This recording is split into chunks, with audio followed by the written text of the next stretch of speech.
here we have the guinea pig's tea, a lovely great plate of it. We have got broccoli leaves, baby spinach, parsley, beetroot leaves, celery, lemongrass, mint and dandelion leaves on here, all fresh from the garden. So I'm going to put that in with the guinea pigs. Then the little outside run at the moment to give them some fresh air. Hi, I'm just going to get your beds ready and then let you in, okay? So every day, morning and evening, they have a lovely fresh plate from our wood. I'm going to get my trusted assistant to open the door.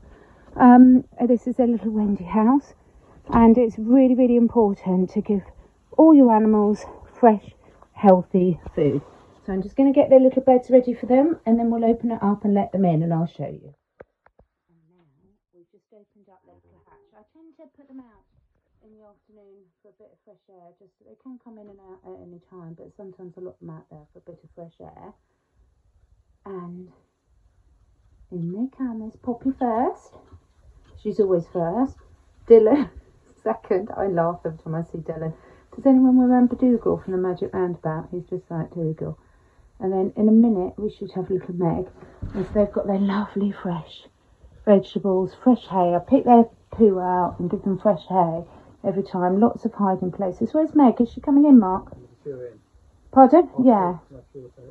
And then they've got lots of hiding places. Can you see all the hay moving as they go through? They've got a water bottle and a water bowl.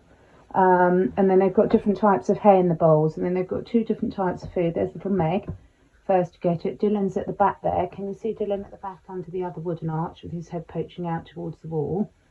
And then little Meg will be coming in a minute, because we're just about to have thunderstorms here actually. So I'll get them nice and shut up for the night. I honestly, the smell, honestly, they make me laugh so much. And here's little Meg. She's adorable, lovely. You can shut them in now. I've got my trusted assistant helping me. Right by her is a different type of sort of lovely ready grass. And then up in that bowl there, I've just sprinkled some dried dandelions, and I'm just about to get them some calendula. So, I'll leave you to it then, piggies. You can have your evening. It's literally one of...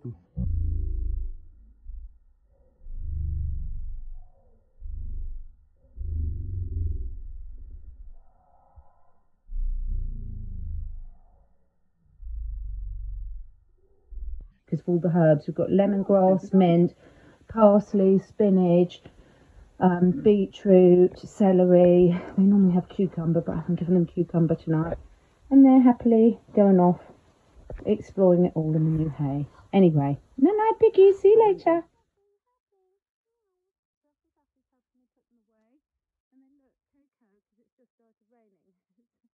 Really cleverly. You're so clever, aren't you, Coco? You've really cleverly tucked yourself under the tarpaulin on top of that outside run. Cats are just so clever, aren't they? Let's go see the horses. Oh, Star's here. You've just had your dinner. You've had your lovely Ricotta organic dinner, aren't you? Star's just adorable. I think the others have gone inside. Let's go find the horses, shall we? So,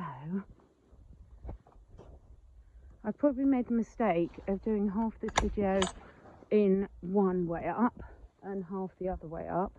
The horses have had the equine dentist today, so that's their field shelters that they can get in and out of any time. And they're all this electric fencing. It's a long story, but it's set up so Billy, one of my older boys, that if I need to leave him with half the paddock but still being able to go in and eat extra food that I leave down for him, because he hasn't got any teeth left now, so he struggles with the long grass. But let's go and find the horses. I think we're just about to have a massive thunderstorm. The foxes aren't out yet, I don't think. It's a bit early. Isn't it beautiful? Look at those grey clouds though. But you know, it's raining lightly now. It's really important to have your horse's teeth checked, because in the wild they'd be grazing off a lot more woody matter than they tend to have access to in captivity. So you've got loads of nettles growing here. There they all are. There's 2 out of the 3. I can see Romeo and Billy and little Charlie. I'll just go through the fencing.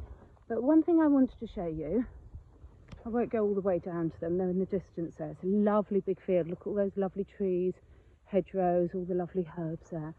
But look how many rosehip bushes I've got growing. So this is the dog rose, the wild rose. 1, 2, a whole row of them along by the old fence line, and another big one there. And I've also got loads of milk thistle growing. Can you see all the dandelions? Obviously all these where the dandelions would be. I've got loads of plantain. I've got St John's wort. Hi Romeo, you all right after the dentist? You did well, didn't you? Got Romeo there, the bay, then Billy, I don't know if you can see, just down the bottom there, and then Charlie is just the other side of the track system. So I'll explain more about the trans system another time. This is loads of yarrow. This white plant here is yarrow. They call it the healing herb, heals wounds of the mind and body. So I've got loads of plantain here, dandelions, clover, which isn't so good, another self-seeded dog rosehip bush. This is the beauty. I feed my horses all natural herbs. It's raining quite hard now, and I feed them in their real raw form. So the beauty of that is that they self-seed in the fields. So just as nature is intended, they self-seed, which is fantastic. So I've got Billy here. He's got a rug on because Billy's the one that can't swallow a lot of the grass, even though he's out grazing all the time, so he's not stressed by it or anything. Otherwise, obviously, I wouldn't allow that to happen. But Romeo and Charlie haven't got rugs on because it's warm, so they don't need it. But Billy, now he just needs that little bit of extra support, don't you, gorgeous Billy? Hi, Charlie. So Charlie can get in with them. He's just the other side of the hedge. And then what I really love is, I'll just go through the fence. But one of the things I really love is all around the outside here. There's my tree that I think I told you about the other day where the owls are at night. Loads of nettles and brambles and bracken and different trees they can all reach to and shelter under as well. We leave it overgrown at this time of year because we've got the deer and the badgers and the foxes and the bunnies, and they all need that extra shelter to hide from and get away from predators. Oh wow, you're not going to be able to see this. Right, this is my neighbour's lovely pond. Now just the other side, oh I wish you could see it, just the other side on the other bank there by the tree, can you see the deer there out grazing? That's one of the deer. They jump into our garden as well, just gorgeous. Can you just see, just to the left of the tree? That's gorgeous, and they've got Canadian geese that come back every year on that pond. And in the field, up at the top there, they've got sheep and lambs, which is lovely, although not looked after how I would look after them. Anyway, I better put my phone away because it's absolutely pouring rain now. But horses are happy, dogs have been fed, guinea pigs are fed, cats have been fed, horses have been fed, children and husband have not been fed. That's the story of our life in this household. For those of you, I said I have milk thistle growing. Look at this fantastic milk thistle plant here. More milk thistle here.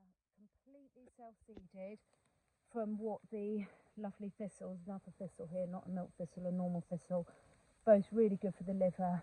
Loads of wonderful nettles that I make nettle tea for, but they can also graze on, which are really good for the kidneys, immune system. We all know at the moment how good dandelions are. I've got them everywhere.